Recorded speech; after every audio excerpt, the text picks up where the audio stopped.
15 আগস্টকে ঘিরে সাংগঠনিকভাবে নিষিদ্ধ আওয়ামী লীগ, যুবলীগ ও ছাত্রলীগের নেতাকর্মীরা জড়ো হয়ে কোনো বিশৃঙ্খলা না করতে পারে সেজন্য ধানমন্ডি 32 নম্বরে কড়া নিরাপত্তা ব্যবস্থা নিয়েছে আইনশৃঙ্খলা বাহিনী। সকাল থেকে অনেকটা নীরব গোটা এলাকা। আইনশৃঙ্খলা পরিস্থিতি সামাল দিতে পুলিশ, র্যাব, আনসার মোতায়েন করা হয়েছে। এর আগে বৃহস্পতিবার সন্ধ্যা থেকে এই এলাকায় অতিরিক্ত পুলিশ মোতায়েন করা হয়। পুলিশ বলছে 15 আগস্ট উপলক্ষে নিষিদ্ধ সংগঠনের কেউ সমবেত হতে পারবে না, সে বিষয়ে সরকারের নির্দেশনা রয়েছে। এরই মধ্যে তাদের নেতাকর্মীরা নানাভাবে ষড়যন্ত্র করছে, তাই কোনো রকম ছাড় দেওয়ার সুযোগ নেই বলে জানায় পুলিশ। বৃহস্পতিবার রাতে ওই এলাকায় আওয়ামী লীগের সঙ্গে জড়িত সন্দেহে বেশ কয়েকজন ব্যক্তিকে আটক করা হয়। সেখানকার নিরাপত্তা সহ সার্বিক পরিস্থিতি জানাতে যুক্ত হচ্ছেন সহকর্মী নিবিড় সাহা। নিবিড়, জানাবেন যে আপনি তো সকাল থেকে আছেন, এখন এই মুহূর্তে কি দেখছেন?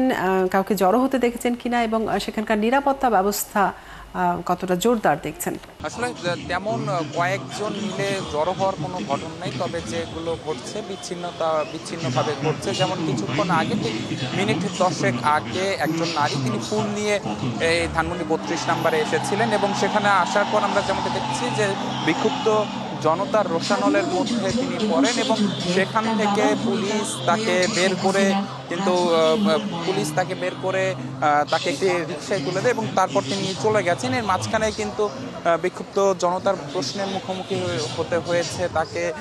তিনি যেমনটি দাবি করেছেন যে তিনি আসলে ফুল দিতে এখানে এসেছেন, এই কথাটি কিন্তু তিনি আসলে খুব স্পষ্টভাবে তিনি বলেছেন বিক্ষুব্ধ ছাত্র জনতাকে। এবং এরপর আমরা যেমনটি দেখেছি যে এখানে একটি উচ্ছৃঙ্খল পরিস্থিতির সৃষ্টি হয় এবং এরপর কিন্তু পুলিশ সদস্যরা যারা রয়েছে তারা কিন্তু তাকে এসে সেখান থেকে সরিয়ে তাকে আরেকটি রিকশায় তুলে দেয়। তো সকাল থেকে এরকম কিন্তু মোট 3টি ঘটনার সাক্ষী হয়েছে আমরা। 3টি ঘটনায় এর আগে আমরা দেখেছি যে 2 জনকে সন্দেহজনক আচরণের জন্য বিক্ষুব্ধ ছাত্র জনতা তারা আসলে আটক করে।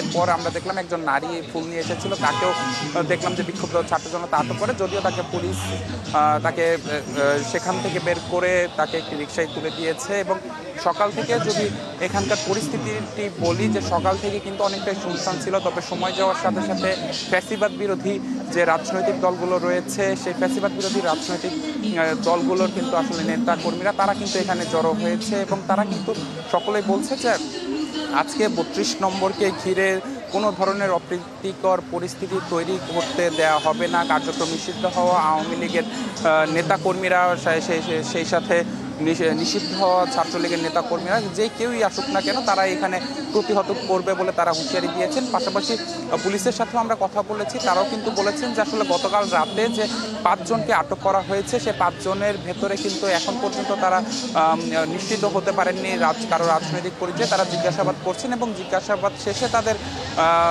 ছেড়ে দেওয়া হবে নাকি তাদের আইনের আওতায় আনা হবে, আইনি ব্যবস্থা নেওয়া হবে তাদের বিরুদ্ধে, সেটি নেওয়া হবে বলে তিনি জানিয়েছেন। তো সবকিছু মিলিয়ে এই ছিল আমার কাছে থাকা ধানমন্ডি 32 নম্বর থেকে আমার কাছে থাকা সবশেষ খবর। নিবিড়, আপনাকে অনেক ধন্যবাদ যুক্ত থাকার জন্য। দর্শক, ধানমন্ডি 32 এলাকার সার্বিক নিরাপত্তা ব্যবস্থা সম্পর্কে জানাচ্ছিলেন আমাদের সহকর্মী।